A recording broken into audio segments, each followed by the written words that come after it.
welcome to Sprinklewood on Westernspring television. Now the headlines. President Buhari delivers farewell broadcast as a boast of progress in his administration's fight against corruption. Outside Nigeria, Canada announces faster temporary resident visa processing for families. Vote counting on the way in Turkey's runoff election as Erdogan maintains a lead. My name is Okpayamuni. President Muhammadu Buhari today addressed the Nigerians in a farewell broadcast ahead of his exit from office tomorrow. The outgoing president saw considerable progress in his administration's fight against corruption, insecurity, and boosting the economy. Toby Sanusi has the rest of his story. 8 years after he took over power on a wave of promises, President Muhammadu Buhari has looked back on his 2 terms with a sense of fulfillment and of progress for the country under his watch. In his final broadcast to the nation today, the outgoing president admitted challenges to his administration and grieved for children in captivity and the loss of lives to insecurity. But Buhari said he's fulfilled that his administration started the rebirth of Nigeria. One of the areas in which the outgoing president is happy with its performance is the country's electoral process. Buhari is of the opinion that Nigeria's democracy experienced great improvement under his watch and is even getting better even as he passes on the baton. He also congratulated the president-elect Bola Tinubu, saying he is the best candidate. He saluted the doggedness and resilience of all the presidential candidates and their political parties for believing in the judicial system by taking their grievances with the last election results to court. Expectation was not misplaced because, like the ordinary Nigerian, I had grown tired of watching the country progressively moving away from the path of correctness.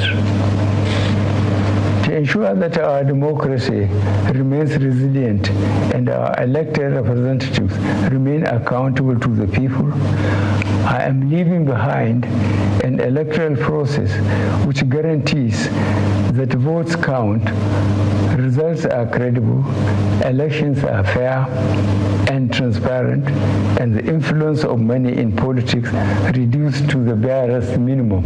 The outgoing president had promised to tackle insecurity, fight corruption, and strengthen the Nigerian economy, promises critics have accused him of failing badly on. In a short farewell broadcast, Buhari said he is pained that some of the nation's children are still trapped in the enclaves of the terrorists. He said the fight to rescue the children, mostly girls, is still on, adding that the plan remains to rescue them unscathed. He further stated that his government's battle to ensure all Nigerians live in a safe and secure environment has achieved considerable results. As I complete my term in office, we have been able to reduce the incidences of banditry, terrorism, armed robbery, and other criminal activities considerably. To sustain the gains made so far, I call on all Nigerians to be more vigilant and support the security agencies by ensuring that our values defined by being your brother's keeper govern our actions. Up till now, I still grieve for our children still in captivity. Our security agencies are working around the clock to secure their release unharmed. Fellow Nigerians, you know how dear the desire in my heart to rid the country of corrupt practices that had consistently diminished our efforts to be a great country. On the economy, Buhari apologized for the impact of his economic policies on Nigerians, saying some of his administration's policies caused temporary pain and suffering to Nigerians. He noted that although the decisions were difficult choices, the measures were taken for the overall good of the country. He added that he is confident that he is leaving Nigeria better than he met the country in 2015. As I retire home to Daura, Kaduna State, I feel fulfilled that we have started the Nigerian rebirth by taking the initial critical steps, and I am convinced the incoming administration will quicken the pace of this work to see a Nigeria that fulfills its destiny to be a great nation. I am confident that I am leaving office with Nigeria better in 2023 than in 2015.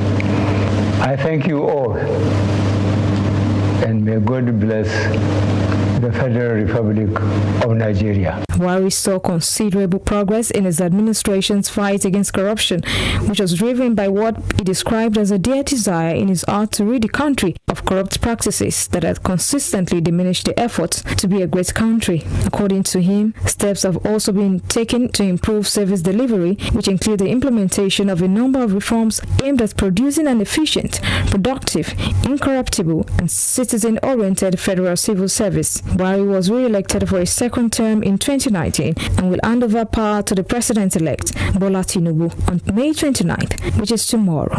Toby Sanusi, Westernspring Television News. The National Drug Law Enforcement Agency, NDLEA, have intercepted a consignment of 32 pieces of improvised explosive devices, IEDs, being taken to bandits camp in Niger State.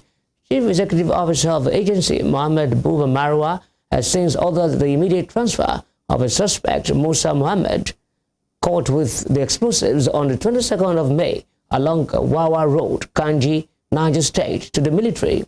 NDLEA spokesman Femi Babafemi disclosed in a statement today that barely a week after NDLEA operatives at the Sako export shed of the Murtala Mohammed International Airport, Ikeja, Lagos, intercepted a consignment of 30.10 kilogram methamphetamine going to the United Kingdom. Another shipment containing 379 grams of the same illicit substance concealed in false bottom of 6 black soap containers packed in a carton containing local and defense heading to Cyprus in Europe was also recovered at a courier company in Lagos by officers of the Directorate of Operations and General Investigation in the agency. In Adamawa State, operatives on stop and search patrol along Michika Baza Road on Friday arrested a Cameroonian in Dawai Ngalu with a pair of Nigerian Army camouflage uniform bearing Sunday U and 2 ATM cards belonging to Turaki Mohammed and Ekene Izegunam. Similarly, 2 ladies, Bilikisu Yusuf and Kauna Katina, were arrested in Ningi Town, Bauchi State, with 11,080 pills of tramadol, while Uche Shadrach was arrested with 20,480 pills of same pharmaceutical opioid on Wednesday along Okene-Lokoja Highway, Kogi State, on his way from Onitsha, Anambra State, to Minna, Niger State.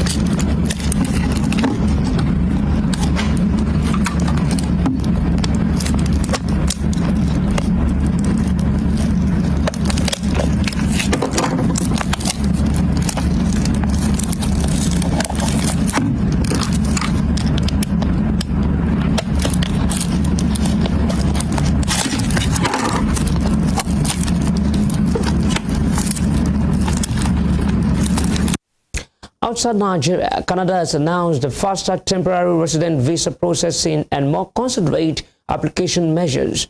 Making this known in a statement, Minister of Immigration, Refugees and Citizenship, Sean Fraser, said the new process is for families to be together sooner while they wait for their permanent residence to be finalized. He said going forward, most of the applications will be processed within 30 days, and applicants will benefit from processing measures specific to their circumstances as spouses and dependents. The minister noted that many applications have already been processed using these new tools, adding that the process has seen an approval rate of 93%. Also, spousal applicants, also with other open work permit holders whose open work permits expire between August 1st and the end of 2023, will be able to extend their work permits for an additional 18 months. The Home Office is launching an ad campaign targeting Albanian nationals to deter them from migrating to the UK. The adverts, which will run in Albanian on Facebook and Instagram, will warn that people will face being detained and removed if they make the journey. The UK government said the campaign, starting next week, would make clear the perils migrants on small boats face. According to the Home Office, Albania is a safe and prosperous country, and many nationals are traveling through multiple countries to make the journey to the UK before making spurious asylum claims when they arrive. Immigration Minister Robert Jenrick said the campaign would work proactively at the source before people set off on dangerous and unnecessary journeys. In Asia, South Korea's Asiana Airlines stopped selling some emergency exit row seats following an accident in which a passenger opened an emergency exit door mid-air, causing panic on board. The incident took place on an A321-200 plane, which was carrying nearly 200 passengers as it approached the runway at Daegu International Airport. The plane landed safely, but several passengers were hospitalized. The airline told journalists that the emergency exit seats on its 14 A321-200 jets would no longer be offered for sale. It is, however, unclear how the move might stop passengers seated elsewhere on the plane from attempting to open the emergency door. The man in his 30s was arrested by authorities in Daegu for allegedly breaking aviation security laws. He also faces up to 10 years in prison if convicted. China's first domestically produced passenger jet has completed its maiden commercial flight, marking a milestone in the nation's decades-long effort to compete with Western rivals in the air. China Eastern Airlines flight MU9191 from Shanghai arrived in Beijing just after 12:30 p.m. today, about 40 minutes ahead of schedule. Beijing hopes the C9191 commercial plane will challenge foreign models like the Boeing 737 MAX and the Airbus A320. It is first homegrown jetliner with mass commercial potential, would also cut the country's reliance on foreign technology as ties with the West deteriorate. President Xi Jinping hailed the project as a triumph of Chinese innovation. Still in Asia, Indian Prime Minister Narendra Modi has inaugurated a new parliament building in New Delhi in a grand ceremony boycotted by more than a dozen opposition parties. Modi opened the new Parliament House, which he called the cradle of empowerment, today by offering prayers as Hindu priests chanted religious hymns at the start of the ceremony. The new Parliament building is part of a plan by Modi's Hindu nationalist government to revamp British colonial-era architecture, including the old Parliament building, which will likely be converted into a museum. Historian Ridula Mukherjee said the old Parliament building is more Indian than the new one. In the United States, Texas Republican lawmakers on Saturday voted to impeach the Southern State's Attorney General on corruption charges, suspending him from office until he faces trial in the Senate. Attorney General Ken Paxton's temporary removal marked the downfall of an ardent defender of former President Donald Trump, as with an ascendant national profile. After an all-afternoon debate, lawmakers considering Paxton's impeachment voted 121 in favor, 23 against, with 2 not voting. However, Paxton did not back down despite the overwhelming vote against him. Trump took to his Truth Social platform and said those who impeached Paxton were radical left Democrats.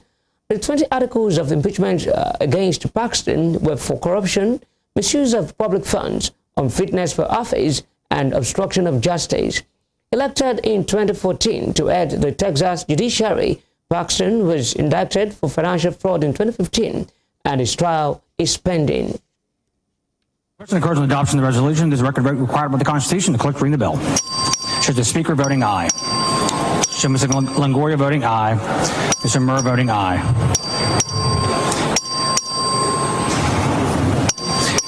Show Mr. Dutton voting present, not voting. Have all members voted? There have been 121 ayes and 23 nays, 2 present, not voting, 3 absent. The resolution is adopted. The chair directs the chief clerk to notify the governor of the House's action. The chair directs the Committee on General Investigating to prepare any further resolution required by the adoption of H.R. 2377. We each took an oath of office. Attorney General Paxton took an oath of office. He violated that oath. He put the interest of himself above the laws of the state of Texas. He put the interest of himself over the established laws, policies, and procedures of the Office of the Attorney General. He put the interest of himself over his staff, who tried to advise him on multiple occasions that he was about to violate the law. He put the interest of himself over the top officials in the Office of the Attorney General that he fired and retaliated against for reporting in good faith their belief that he violated the law. He put the interest of himself over the lawful functions of the FBI, the DPS, and other law enforcement agencies and prosecutors and their attempts to investigate and prosecute criminal activity. He put the interest of himself over the taxpayers, whom he asked to foot the bill for millions of dollars to pay for his illegal activity and to pay for his personal interest, all without having to answer any questions under oath about his activities and actions. And he put the interest of himself over the citizens of the state of Texas. Elsewhere, Russia has carried out a new massive drone attack on Ukraine's capital, Kiev. Kiev's mayor, Vitaly Klitschko, said a man died when drone wreckage fell near a petrol station, while a woman was injured. Ukraine's Air Force reported that overall Russia launched a record 54 so-called kamikaze drones on Ukrainian targets, 52 of which were shot down. Russia, which launched its full-scale invasion in February 2022, has stepped up its attacks on Kiev, seeking to overwhelm the capital's defenses.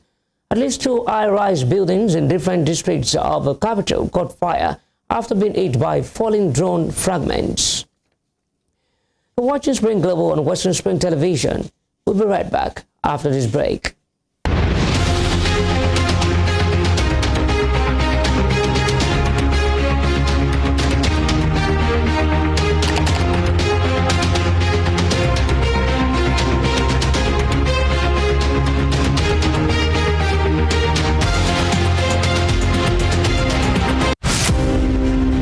Dramatist, playwright, and icon of Yoruba thematic arts, Duro Ladipo was born December 18, 1931 in Osogbo, southwest Nigeria.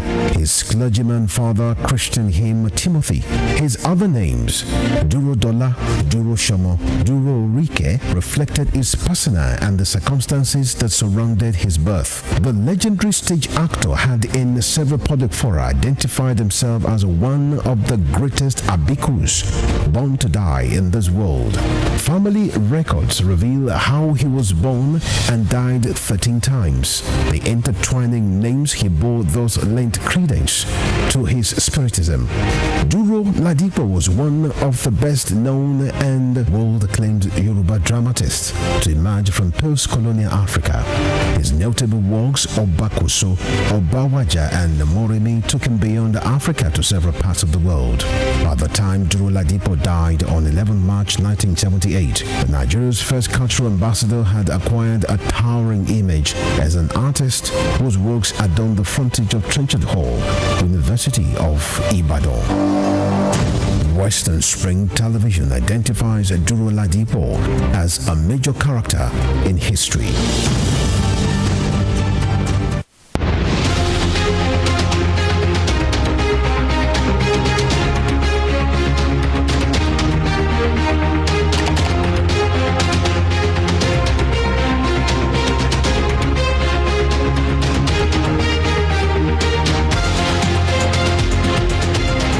Welcome back on Spring Global on Westernspring Television. In Europe, polls are formally closed in Turkey's run-off election to decide whether or not Recep Tayyip Erdogan should remain in power after 20 years. The president is contesting against main opposition leader Kemal Kılıçdaroğlu. Results are expected to be announced later today.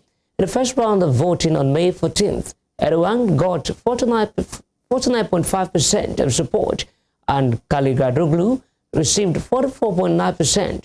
The elected president will set policy on Turkey's economy, security, domestic and international affairs. Moving on, more than 1,500 climate protesters have been arrested by police in the Netherlands after blocking a major motorway in The Hague. During the protest organized by Extinction Rebellion, activists worked onto the A12 highway demanding an end to fossil fuel subsidies. Police fired water cannon to try to disperse the crowds, but many came prepared in raincoats and swimsuits. Most arrested protesters were released, but police said 40 will be prosecuted. And now to some business stories. The House of Representatives has amended the Central Bank of Nigeria Act to raise the lending limit of Apex Bank to the federal government from 5 to 15%. The amendment was done at an emergency session held by the lawmakers today. It comes amidst concerns from the public regarding why the National Assembly would approve the Ways and Means Advances request of President Muhammadu Buhari, considering that a 23.1 trillion naira request was many times over the 5% lending limit of the CBN. The lawmakers believe the amendment will enable the government to meet its present and future obligation in the approval of the Ways and Means by the National Assembly. The passage of the bill by the House comes 24 hours after the Senate passed a similar bill in a similar emergency session. Just like the Senate did, the House also amended the 2023 supplementary budget to allow for its implementation to 31st December 2023. President Joe Biden and his Republican opponents have announced that they have agreed in principle to raise the U.S. debt ceiling and avert default. President Joe Biden described the agreement as a compromise, while House Speaker Kevin McCarthy said it was worthy of the American people. The deal, after weeks of bitter negotiations, still needs to be approved by a divided Congress. The Treasury has warned the U.S. will run out of money on the 5th of June without a deal. The U.S. must borrow money to fund the government because it spends more than it raises in taxes. Republicans have been seeking spending cuts in areas such as education and other social programs in exchange for raising the $31.4 trillion debt limit. I just got off the phone with the president. I talked to him twice today, and after weeks of negotiations, we have come to an agreement in principle. We still have a lot of work to do, but I believe this is an agreement in principle that's worthy of the American people.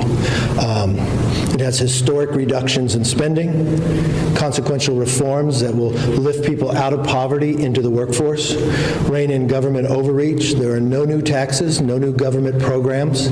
There's a lot more within the bill. We still have more work to do tonight to finish all the writing of it. I do want to take a moment, though. I do want to thank Garrett Graves and Patrick McHenry for all their work on this and for all the work that we're going to continue to do tonight. I know you'll have a lot of questions. I'm not going to take them tonight. Out of respect, I want to brief our members about where we currently are. I expect to finish the writing of the bill, checking with the White House and speaking to the president again tomorrow afternoon, and then posting the text of it tomorrow, and then be voting on it on Wednesday. And after sports, Paris Saint-Germain goalkeeper Sergio Rico is in a serious condition and in intensive care after a horse riding accident. According to reports, Rico was riding in the El Rocio region of Ilva in Spain when he was in a collision with a runaway horse and fell. He was flown by helicopter to a hospital in Seville. Rico was on the bench as PSG won a record 11th league title with a 1-1 draw at Strasbourg on Saturday. He had returned to his native Spain after the squad were given time off following their win. Red Bull's Max Verstappen survived a mid-race downpour to win the Monaco Grand Prix from Aston Martin's Fernando Alonso. Verstappen appeared to be cruising at the front, but his race was given added jeopardy by his team delaying his pit stop in an attempt to coincide it with the rain. Aston Martin appeared to miss a chance to beat Verstappen by pitting Alonso for a set of dry tires as the rain was intensifying. Verstappen's win is fourth in 6 races this year, moves him 39 points clear of teammate Sergio Perez in the championship. Before we end the Spring Global, here's a recap of our top stories. President Muhammadu Buhari today addressed the Nigerians in the farewell broadcast ahead of his exit from office tomorrow. Outside Nigeria, Canada has announced the faster temporary resident visa processing and more considerate application measures. In Europe, polls are formally closed in Turkey's runoff election to decide whether or not Recep Tayyip Erdogan should remain in power after 20 years. You can follow us on our social media handles on Facebook, Instagram, and Twitter at Westernspring Television. You can also watch us live on our YouTube channel at Westernspring Television. I am Okpayemuni. Thanks for watching.